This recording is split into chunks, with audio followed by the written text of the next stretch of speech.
Good morning. This is Sheila again, and this is part 2 of my composting. As you can see, I have a sled underneath my compost because it was about the only thing that would fit, and I have a little tray, which was a tray I had used to start my seeds in the spring, which catches the water. Because one thing about composting is you've got to keep it moist, and in the summertime it gets really, really dry. So what I do is about once a week I come out here, as you can see my hose is ready, and I open up the cover and I just hose it down for, probably about a minute. And so this way I catch the water coming out instead of losing it to the ground. I take that water and I put it on my plants. Never want to waste anything that has nutrients in it.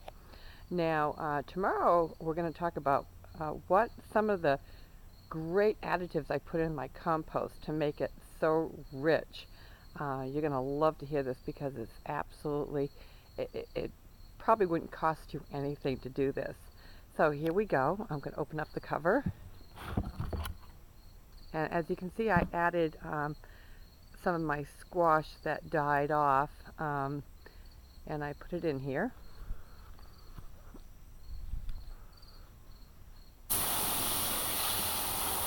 And when I hose it down, I try to clean it a little bit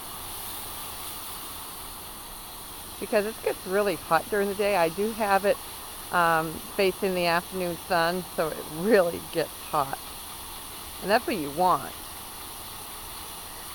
But one of the mistakes I made my first year was I was putting all my table scraps, but I wasn't putting anything else in there, so I had all these bugs, and it's like, how do I get rid of these bugs?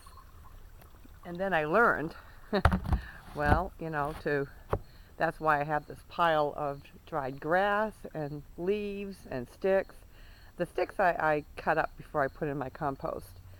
And the other thing I wanted to say before I end today's composting part 2 is that a lot of times it takes about 20 days for my compost to really become nice and rich to put in my garden.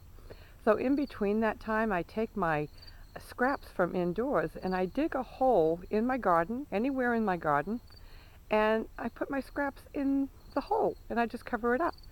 So I'm giving it nutrients immediately and not waiting 20 days. And so that's a great tip if you don't even have a compost.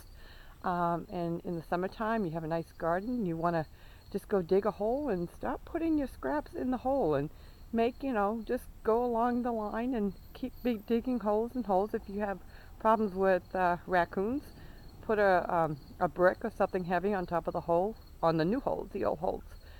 The worms will eat up the food. So until tomorrow, goodbye and happy composting.